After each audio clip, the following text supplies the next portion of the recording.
Hey everybody, Quantum here, and in this video we're going to be taking a look at some of the top deck lists from the DLC Challenge in Melbourne, Australia. We did get a posting on Inkdex here, 511 players, ran by TAC Games. I think they did a pretty good job overall. The production quality was still decent. The video was a little dark, and yes, I know that there was a judging controversy in the top 8 match, but I've already posted a video on that. That is more of a Ravensburger problem, I think, not really the fault of the organizer, but hopefully we see those things addressed, especially with the amount of feedback you guys have been giving, especially on that one video. Maybe Ravensburger sees that, with other content creators likely creating videos on this as well. But that all aside, let's jump in, because I do think there is some nice spice to be looked at here with Ruby Sapphire and even Lamb Chops' Sapphire Steel. But we do see Sapphire really dominating in the top cut here. The only other top 4 deck that's not posted is Ben Simmons's Amber Steel Mine deck, which is obviously kind of I don't want to say carbon copy, but obviously taken from Brendan DeCanio's innovative list. We do have some other top 8 lists here. The only one missing again would be the native Australian in Jesse, I believe, which was running Emerald Amethyst, and obviously he lost to Clement in the top 8 match. But let's take a look at what everybody probably wants to see, and that is the spicy Ruby Sapphire burn, basically. Here you can see it's not really going for what you would normally build Ruby Sapphire to do. There is no Maleficent Dragons, there are no Sisus, there is still Brawl and Be Prepared, but it's not focused on I need to control the game and play that top end heavy, race to the top, race to remove as I usually would. Instead, what this deck focuses on is ramping early in order to get to their burn cards, mainly Maui Shark with a number of interactions. And this is very powerful for the current metagame because it does 2 primary things. And, Dinkafam would be obviously the best to speak about this, and maybe he'll do a video on it in the future. But what I can see here from this list is it does, like I said, 2 things. One, it gives you a very strong matchup into aggro for the simple fact that, 4 Pirates Life and things like that help you claw back the lore. But you still have efficient low-cost removal. You have challenging, which is very powerful with the 4 Maui and the 4 Goofy, because you're not looking to beat Amethyst decks, but I'll cover that because that's the second part of what this deck does necessarily with Goofy and Maui. But these cards do help you a lot. I talked about this when Goofy first came out. It's a card that helps you keep up with aggro. You can trade into something positively, most likely, and then gain 2 lore so you keep up with the aggro strategies. And then we saw it happen with other people running red-blue. Once they start playing that Pirate Life and reducing the lore gain of decks like Emerald Amethyst, it's like a really tough match for them to come back with, especially when or they already have Shark is on the board or it's coming down, right? Because that cycle just kind of stops you.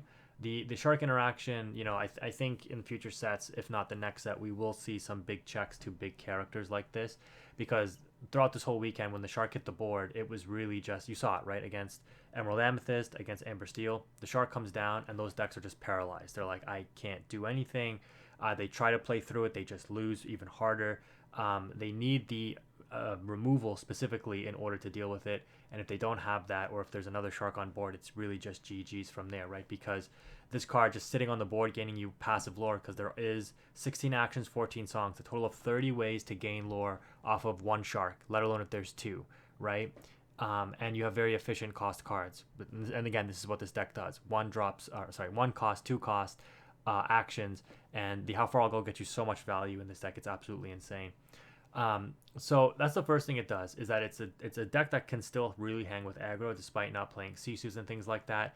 And Dinh solves that problem, swapping out the Sisus and stuff for things like Super Goof and going back to the Mauis. He says, in my opinion, or what I would think he would say is, yeah, I'm losing this top end removal control, but I'm aiming to win the game. Like while you're, as a Red Blue player, trying to control the board state, I'm just gonna win the game because I'm gonna make sure I don't lose the game in the early game with these challenge characters, and I'm going to get my game plan going, which is burning through, literally, the field with my burn cards with the Maui Shark and or McDuck Banners. So that's the first thing that this deck does, is that it can't hang with aggro, in my opinion. The second thing that it does is it solves the problem that Red-Blue has against Ruby Amethyst, at least to a certain degree. Looking at this list, you are probably still weak to the turn 2 Flynn, but you're likely going to try to outrace the Ruby Amethyst deck, even if you let their Flynn proc once or even twice. And the way that you do that is, one way is with McDuck Manners, but the second way is again just playing these very efficient scry and burn cards, because once the Maui Shark comes on board, Ruby Amethyst really does rely on, if they're still playing Elsa, to play that or Lady Tremaine with this card left on board. They don't play Maleficent Dragons, and then of course Be Preparing is the other thing. But a deck like this can simply outrace Ruby Amethyst. That's a very tempo-oriented strategy. When you think about what Ed was playing at the North American Championships, his deck was very slow, right, into Ruby Sapphire. And he played it purposely that way. I mean, his deck can play faster, obviously, but if you attempt to play that slow game against this deck, you will just lose. The McDuck Manors are also very powerful because of the 9 willpower. Things like even Fox Crab won't out it, because even if you play Crab, play Fox, Fox only becomes a 7. You need multiple characters to be swinging into the McDuck Manor. And Ruby Amethyst is really not playing too many high strength characters aside from like goats and things, right? They've cut things like Maui, even things like Madame Medusa and stuff don't really see too much play anymore in Ruby Amethyst. But that, even so, that's only a 4/4 body. Like, you need a Maui with a crab in order to take it out, right? If you're focused on dealing with the lower end threats, you're still playing like Elsa, Fifth Spirit, and things like that. Like, it's not going to be enough into the McDuck Manor, and this card can definitely run away with the game. And then, of course, the ace in the sleeve, in my opinion, the ultimate unknown factor, right? Super Goof is kind of like that to a certain degree, but it requires an exerted character on board. But the Pirate's Life, at 4, just, Ding really showing the power of this card.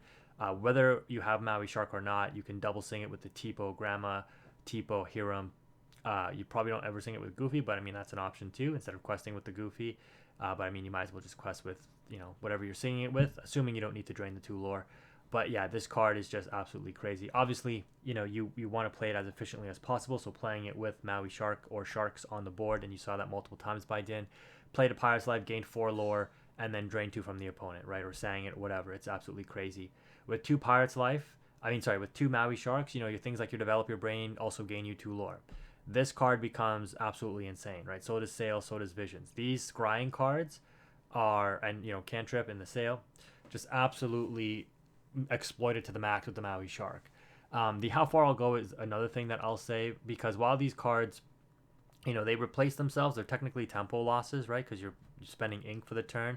The How Far I'll Go being a song, being able to be sung with Grandma or Hiram, is very, very powerful to trigger Maui Shark as well. But the fact that it replaces itself and gains you a resource, whereas these cards just replace themselves. I mean, this card is still Scry 2, right? Just like Develop. Very, very powerful. And then, of course, you have Brawl, and then you have Let It Go, which is, again, a very good fit for this deck, I think, because it can be sang with the Maui and help trigger Shark, and it's just a good tempo, play, right? I have nothing to do with my Maui. I can sing the Let It Go. I can sing the How Far I'll Go, and I actually get some benefit off it. I might gain some lore, but I out an important threat. This deck doesn't care about what you do, really. I mean, as an aggro deck, maybe, like, you want to deal with some threats with the rush characters, but this deck, and you saw it in the matches that Din played, is just looking to get its game plan on. It can, for the most part, kind of ignore what you're doing. And again, you saw that to a certain degree, and it just plays its own game. It's like, I'm going for the Maui Shark. This checks a lot of the meta in and of itself. This just dropping on the board. Again, you saw that in those matches. And then I'll maybe back it up with Manor. And then this combination is I commented on this in some matches. You run into the risk of like, well, do I now try to take out the Manor? Maybe I can. Maybe I, as an Amethyst player, I have like Fox and stuff, and I can take out the Manor. But then I leave my stuff exerted, vulnerable to the Shark, right? So it's kind of like, pick your poison. Do I take out the Manor, or do I just play it safe and not play into the Shark, right? It's like, I don't know. And then what's also very powerful, again, something I commented on in the matchup here, is, when you actually proc the Shark's ability to challenge and get back a card, when you get back these cards, and even the How Far I'll Go, like, these are 16 cards that become another card. Like, do you guys realize how powerful that is? It's like, yeah, I get back a Develop Your Brain, I pay 1, which is probably nothing, and then I scry 2, and I'm able to choose another card basically for free. So the Maui Shark is really just scry and ramp, if in the case of How Far I'll Go. Yes, they do cost still, right? The cost 2 for the Vision and the Sail. But just being able to replace those cards and set up your hand, which is, again, things that you saw Din doing. He's like, I have Pirate's Life in hand anyways. I had to win in my hand regardless if you dealt with my mana or not. Like, there's so many multiple angles of attack that this deck has. It's not invincible, and keep in mind, I kind of ranted on for a while with this deck, but keep in mind that this was an event with only 511 players in Australia, where a lot of the, I would say, more developed Lorcana players are not going to be there, right? Not taking anything away from Din or the win, it's still a very hard thing to do to win a DLC, and congratulations to him for winning. But if you're thinking like, oh man, this deck looks invincible, I'm going to pick it up and run with it, and then you start losing with it because you start seeing some of its weaknesses, like it doesn't really have a really big card advantage engine, right? It really just relies on, just being that I scry for what I need and I deal with I deal with the board as best I can, but really I'm just playing my own game and just burning you as efficiently as possible. And when you saw the finals against Clement here, you saw the traditional version of Red Blue actually able to take 2 games away. And I think there was actually a couple of misplays by Clement where he could have maybe even won that matchup and won the whole thing. But Din played it very, very well. And because of that, he ended up taking it. So it's still a very strong deck. I think it's very innovative, obviously, and I'm happy to see that a different kind of Ruby Sapphire is making its way into the spotlight. I will say that this deck does look a little difficult to play against, but I'm not a big fan of aggro, so I actually am fine with Maui Shark checking the aggro decks. But it's probably not the best thing in the world. Like, you literally saw it all weekend. This card comes down, and the aggro players are just like, well, now I can't turn my stuff sideways, really. Even my bodyguards, like Pluto or whatever I'm playing, can't do anything. And then you just combo that with McDuck Manor, you layer that again with the actions, and you just have so many angles of attack. And that's what Din was aiming for, right? He's like, once I set this up, I pretty much win the game. Into other control matchups, I would imagine that's his tougher matchups here, but he still ended up pulling it out, even though it was very close in the end, in the finals in the Red-Blue mirror. All right, so I don't even know how much time we spent on that, but it was worth taking a look at since it is a new deck in the format that we had never covered before. The other thing I want to cover is this, and what's funny is one of my testing partners who I haven't really played with too much, I've been so busy lately with work, but he was talking about the Pyros with the Arthur combination. And what this basically does here, right, is if you're able to have Pyros on the board, and then you do play an Arthur, I mean, this player's only playing 1, but you can basically wipe out an entire board, because the Arthur will give the Pyros Challenger 2, I believe, and I know it gives it Resist 2, and then it also may not give it Challenger, but it probably does. I think it does say Challenger there. So yeah, it gives it Challenger 2. I guess we can just click on it and see, right? Yeah, Challenger 2, Resist 2, and it can challenge ready characters this turn. So it basically turns Pyros into a card that can wipe out an entire board. Doesn't matter if things are exerted. Doesn't matter if things are readied. The only thing it can't wipe out is evasive, basically, because basically when you challenge something with the Pyros, whether it's readied or not, and it banishes it in a challenge, which it likely will since it'll have 7 strength after the Challenger +2 from the King Arthur, it readies itself. So this is kind of like a de facto be prepared for Sapphire Steel. I mean, it does require a lot of setup, right? And it does mean you need 7 ink, but you do end with characters on board afterwards, right? You wipe out an entire board, the Pyros keeps readying itself and takes out anything, whether it's readied or not, and you end with a Pyros and an Arthur on your board. It's almost like a pseudo Scar that just doesn't banish itself. I mean, you have Resist 2, so anything with 3 or more strength will still deal damage into the Pyros, but it's very unlikely that a board of like 3 or 4 cards on your opponent's end actually deals 4 damage through the Resist 2 that you get from the Arthur. So that was a pretty cool thing. I don't think we ever saw this combo on stream. I mean, I didn't watch any of Lamb Chop's matches, but I doubt that we ever saw it because, he's only playing 1, so it's kind of really a niche thing. But in a list like this, because you still play Fishbone Quill, you can afford to maybe go a little bit higher on the uninkables. I still think, though, that the Aerial Turbo version, which is, again, probably what Lamb Chops was mainly going for here, is still very, very strong. Because you just get so much mileage off of, like, the Fortisphere, Popsicle, Aerial, Lucky Dime, right? Like, you're continuing to ramp aggressively with Fishbone Quill. You have the card draw in order to utilize the Fishbone and the whole new world in order to get, keep inking over and over again to constantly get 2 ink a turn. You have the T-Pose. You do not have Sails, right? And he's still on the Pleakleys. That's crazy. But Pleakley being able to turn, I mean, I don't even know. Like, just basically your T-Pose into ink if you want to quest with the T-Pose and then ink it. Still good. I mean, he's only on 1 T-Pose. I just realized that. Holy cow. So yeah, it's really just Pleakley or Fishbone. So he's really trying to ramp on turn 3 to get out to that turn 5 and turn 6 early, I guess. The Twin Fire is also an interesting card. You know, it helps gets you some extra mileage out of things like your whole new world. So, you know, pitch your hand faster, get rid of those uninkables faster as well to deal extra damage and clean up boards. On the 2, grab your swords, and 4 Tinkerbells. Really the only steel deck that still plays Tinkerbell. Um, I'm not sure how I feel about the 2 Argus, simply because, you know, you have the Smee check in, I'm sorry, you have the Flynn check in the Smee, but I guess, you know, if they follow up with Sisu, the Smee no longer works. So the Argus can help in that scenario. Again, at least that's what it was traditionally used for. I don't know if there's really another use case there. I mean, I guess it does trade out with Daisy Duck, but, you know, a 2 cost for a 1 cost that generates you potential card advantage, and you're usually not going to be too worried about aggro decks. Still very good into Amber Steel because of the Cogsworth. Still a very tough matchup. I think they got 2-0'd by Clement in the semifinals because it was red-blue on Clement's end versus Sapphire Steel for Lamb Chops. So it would have been a really, really tough match for Lamb Chops to win because, again, the traditional version of red-blue, you basically, from what I see here, Sapphire Steel has to just race for the lucky dime. And I don't want to spend too much time on Clement's list, but his list actually went back to playing 2 lucky dimes, which again is the natural adaptation that you make with the traditional red-blue in order to beat Ruby Amethyst, which has definitely come back up into the meta after it won European and North American championships. You're back on lucky dimes for traditional red-blue because you need that counterplay into Ruby Amethyst.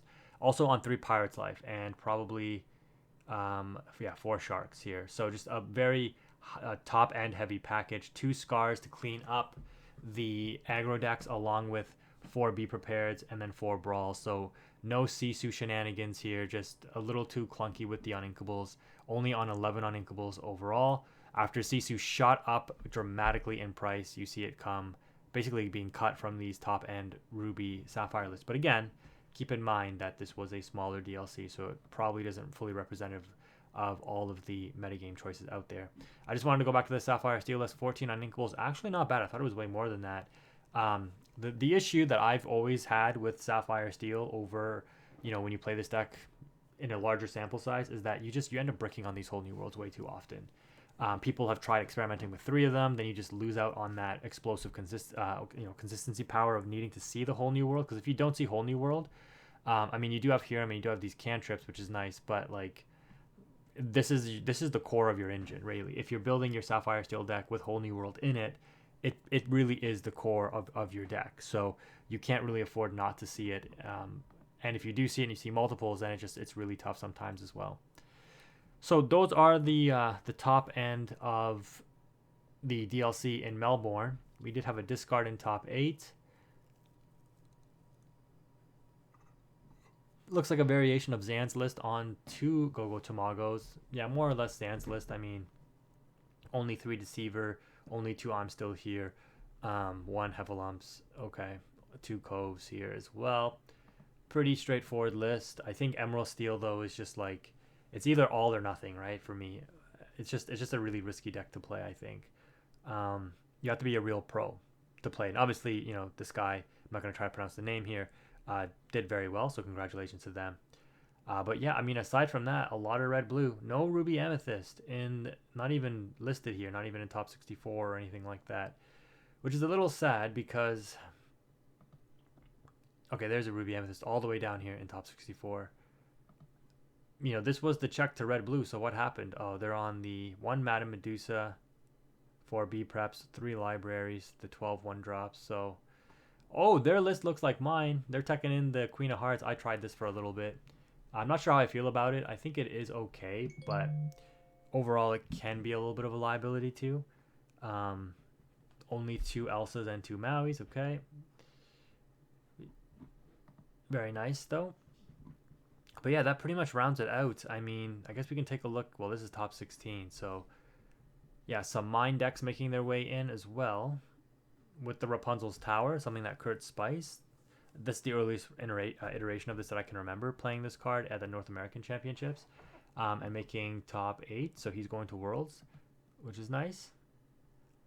But yeah, that's going to be it, guys. The DLC challenge in Melbourne. We are only with Azeroth Seas metagame for a couple of weeks more before Set 7 comes out. So if you made it this far in the video, thank you again, as always, for watching. Quantum is out, and I'll see you hopefully in the next one.